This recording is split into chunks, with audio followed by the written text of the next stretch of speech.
السلام علیکم عزیز طلباء و طالبات، آج ہم 10ویں جماعت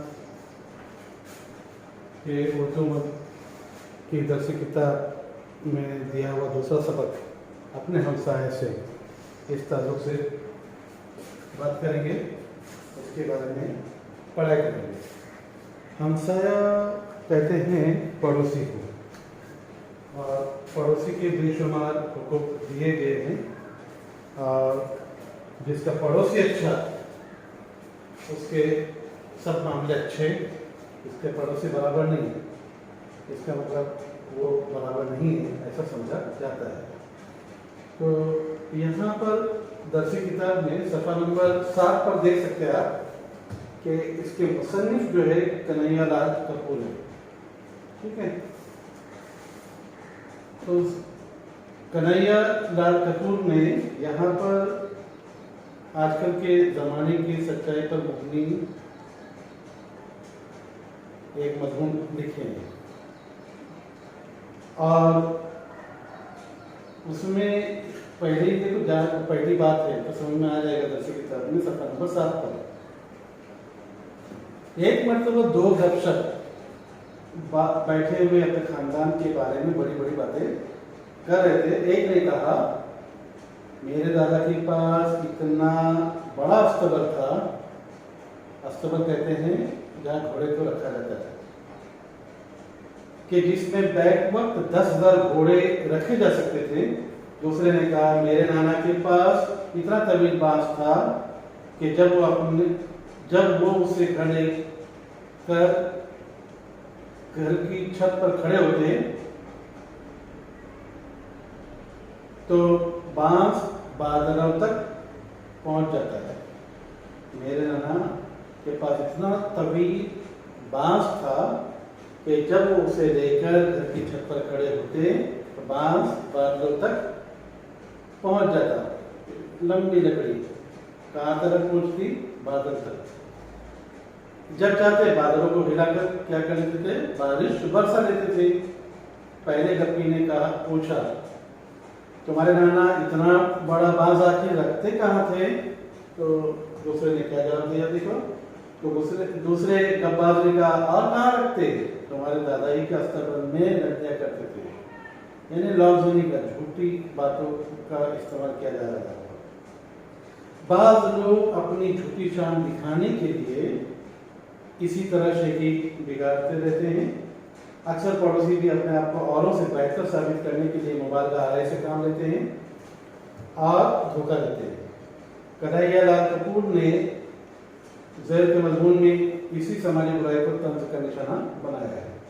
اب ہم مصنف کے بارے میں بات کریں گے، ان کی جان پہچان ہوگی۔ تعارف: کنہیا لال کپور 27 جون 1910 عیسوی کو ضلع لائر پور میں پیدا ہوئے۔ اعلیٰ تعلیم حاصل کر کے وہ انگریزی کے استاد مقرر ہوئے۔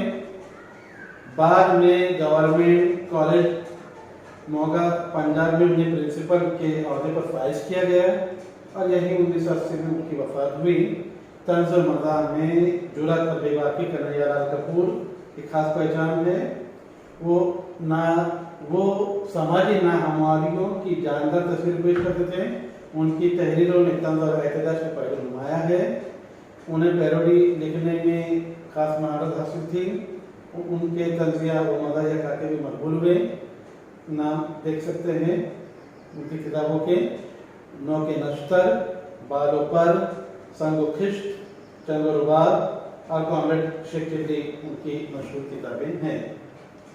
تو یہاں مصنف کہتے ہیں کہ آؤ میاں سمجھوتا کر لیں۔ مصنف جہاں میں لفظ آئے گا یا میرا لفظ آئے گا یا مجھے لفظ آئے گا تو سمجھ لیجیے گا کہ مصنف ہے کنہیا لال کپور، اور سامنے تم، تمہارا، آپ کا ایسا لفظ اگر آتا ہے تو وہ پڑوسی رہے گا، کیونکہ سبق کا نام ہے اپنے ہمسائے سے مزاحیہ ہے۔ جن میں طنز و مزاح کو سمجھنے کا سلیقہ ہوگا وہ جو ہے وہ سمجھے گا، یعنی مسکراتا رہے گا، ہنستا رہے گا، جو بھی آگے محسوس ہوتا رہے گا۔ جن کو نہیں سمجھ میں آتا ہے وہ کچھ سمجھ نہیں پائے گا. کوشش کرتے ہیں کہ وہ بھی سمجھ جائے. آؤ میاں سمجھوتا کر لیں. آج تک ہم ایک دوسرے پر روک جمانے کے لیے ایسی باتیں اور حرکتیں کرتے رہے ہیں جنہیں فضولی نہیں مزے کا خیز کہا جا سکتا ہے. یعنی مزے کا خیز ہنسی مذاق میں ڈالنے والی بات.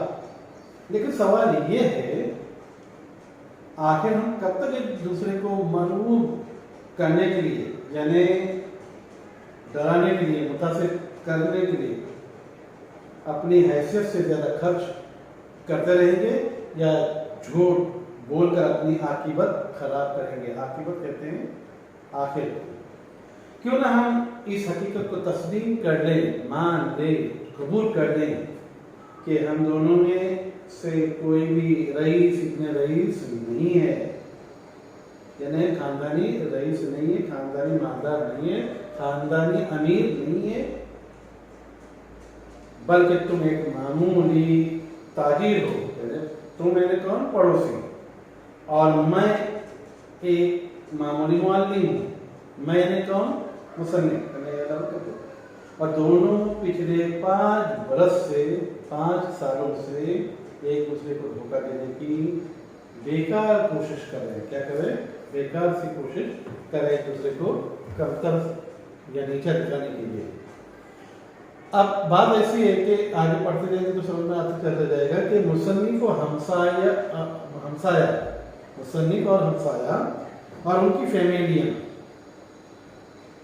یا ان کا خاندان ایک دوسرے کو مرعوب کرنے کے لیے, ایک دوسرے کو متاثر کرنے کے لیے یا ایک دوسرے کو ڈرانے کے لیے جھوٹی شان دکھانے کا حربہ استعمال کرتے ہیں. کبھی مصنف کی طرف سے پہل ہوتی ہے تو کبھی ہمسایہ کی طرف سے. ہمسایہ کہتا ہے کہ اس کا بھائی دہلی میں مجسٹریٹ ہے تو مصنف ہانکتا ہے کیا کہ اس کا بھائی الہ آباد ہائی کورٹ کا جج ہے. ہمسایہ کہتا ہے وہ اپنی بیوی بچوں کے ساتھ نینی تال جا رہا ہے تو مصنف کہاں باقی رکھنے والا ہے, فوراً اسے مطلع کر دیتا ہے وہ لوگ بھی اٹھا کمن جا رہے ہیں. یہی جذبہ کپڑے زیور اور دیگر خرید و اشیاء و لوازمات کی خریدی میں کار فرما ہوتا ہے. مصنف نے اٹھا کمن نہ جانے کی یہ وجہ بتائی کہ اس کے سالے کی کیا ہے, شادی ہے. بلیک بورڈ پر ہے جو آپ کو سوالات دیے ہوئے ہیں, اس میں کام آئے گا بورڈ کے ایگزام میں. دیکھا اس کے بارے میں تفصیل سے بات کریں گے. مصنف نے اٹھا کمن نہ جانے کی یہ وجہ بتائی کہ اس کے سالے کی کیا ہے, شادی ہے. یہاں دیکھ سکتے اٹھا کمن تفریح مقامات نہ جانے کی وجہ تو یہ بتائے دیکھتے چلتے رہتے آگے. اور اسے اس کا انتظام کرنا ہے جبکہ ہمسایہ نے نینی تال نہ جانے کے لیے بہانہ بنایا کہ اس کی بیوی کی اچانک کیا ہوئی, طبیعت خراب ہو گئی اور ڈاکٹر نے اسے گھر پر مکمل آرام کرنے کے لیے کہا ہے.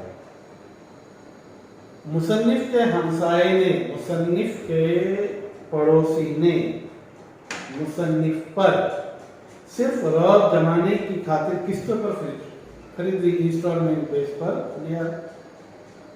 مصنف نے ہمسائے سے کہا اب سنائیں کہ تم قسطوں پر انسٹالمنٹ پر ٹیلی ویژن سیٹ خریدنا چاہتے ہو. خدا کے لیے ایسا نہ کرنا ورنہ میں تباہ ہو جاؤں گا.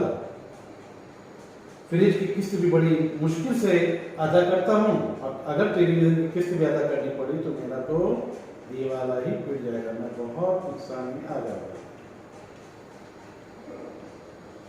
تو وہاں ایک شعر ہے, دیکھیے صفحہ نمبر 8 پر. تم مسکرا رہے ہو مگر جانتا ہوں میں بہتر نہیں, بہتر تمہارا حال نہیں میرے حال سے. تم مسکرا رہے ہو مگر جانتا ہوں میں بہتر تمہارا حال نہیں میرے حال سے. یعنی مطلب کیا ہے کہ میری حالت خراب تو ہے اور تم کیا کر رہے ہو, اس پر معنی کے مسکراہٹ کا مظاہرہ کر رہے ہو, جبکہ میں جانتا ہوں کہ تمہارا حال کوئی بہت زیادہ اچھا نہیں ہے, میرے ہی جیسا تمہارا حال ہے. تو تم مسکرا رہے ہو مگر جانتا ہوں میں بہتر